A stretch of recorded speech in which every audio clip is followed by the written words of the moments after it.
Dyer wolf कैनिस dyers एक समय पर उत्तरी और दक्षिणी अमेरिका के जंगलों में राज करता था।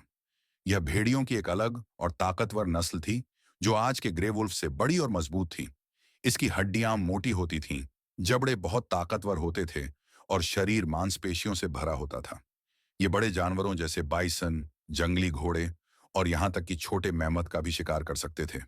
ये झुंड में शिकार करते थे और उस दौर के सबसे खतरनाक शिकारी माने जाते थे। लेकिन जब आखिरी बर्फीला युग खत्म होने लगा और मौसम में बदलाव आया, तो इनका खाना कम होने लगा। इंसानों के शिकार और बदलते वातावरण की वजह से इनके लिए जीना मुश्किल हो गया। धीरे धीरे ये धरती से गायब हो गए और सिर्फ इनकी हड्डियां और कहानियां बची।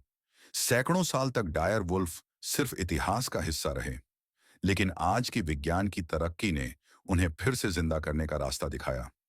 वैज्ञानिकों ने लॉ ब्रेया टारपिट्स से डायर वुल्फ की अच्छी हालत में बची हड्डियों से डीएनए निकाला। हालांकि पुराना डीएनए टूट फूट चुका होता है, लेकिन वैज्ञानिकों ने क्रिस्पर नाम की जीन एडिटिंग तकनीक की मदद से डीएनए के अधूरे हिस्से भर दिए। उन्होंने डायर वुल्फ के डीएनए की तुलना ग्रे वुल्फ और अलास्कन मालाम्यूट जैसी बड़ी कुत्तों की नस्लों से की और धीरे धीरे एक पूरा डीएनए प्रोफाइल तैयार किया। डीएनए मिल जाने के बाद अगली चुनौती थी उन्हें जन्म देना।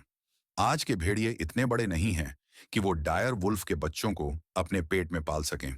इसलिए वैज्ञानिकों ने बायोपॉड नाम की मशीनों का इस्तेमाल किया, जो एक तरह के कृत्रिम पेट होते हैं। कई महीनों तक इन मशीनों में डायर वुल्फ के बच्चे बढ़ते रहे और जब पहली बार कुछ बच्चे सफलतापूर्वक पैदा हुए, तो यह विज्ञान की दुनिया में एक ऐतिहासिक पल था। ये नए डायर वुल्फ अपने पुराने पूर्वजों जैसे ही दिखते हैं और उनका व्यवहार भी लगभग वैसा ही है।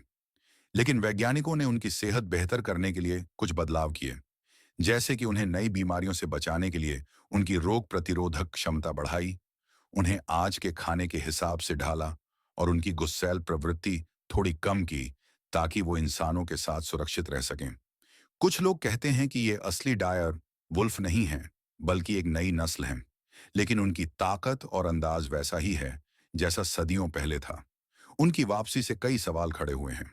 कुछ वैज्ञानिक मानते हैं कि इन्हें फिर से जंगल में लाकर पर्यावरण में संतुलन बनाया जा सकता है, जहां आज शाकाहारी जानवर बहुत ज्यादा हो गए हैं। वहीं कुछ लोगों को डर है कि एक ऐसा शिकारी जो हजारों साल पहले खत्म हो गया था, वो आज की दुनिया में कैसे रहेगा। क्या वो फिर से जंगल का हिस्सा बन सकता है? फिलहाल इन डायर वुल्फ को सुरक्षित जगहों पर पाला गया है। वे झुंड में घूमते हैं, रात को आसमान की ओर देखकर आवाजें निकालते हैं और वही स्वभाव दिखाते हैं जो कभी उन्हें जंगल का राजा बनाता था। वैज्ञानिक ध्यान से उनके हर व्यवहार को देख रहे हैं, वे आदतें जो हजारों साल से खो चुकी थीं। डायर वुल्फ की वापसी सिर्फ एक वैज्ञानिक उपलब्धि नहीं है, यह इस बात की मिसाल है कि इंसान के पास जीवन को बदलने की ताकत है, लेकिन यह ताकत एक जिम्मेदारी के साथ आती है। किसी जानवर को विलुप्ति से वापस लाना एक बड़ा कदम है और इसे सोच समझकर उठाना जरूरी है। आज डायर वुल्फ एक बार फिर जमीन पर चल रहा है, एक जीता जागता सबूत कि विज्ञान कितना आगे बढ़ चुका है और हमें इसके साथ कितनी समझदारी से चलना है।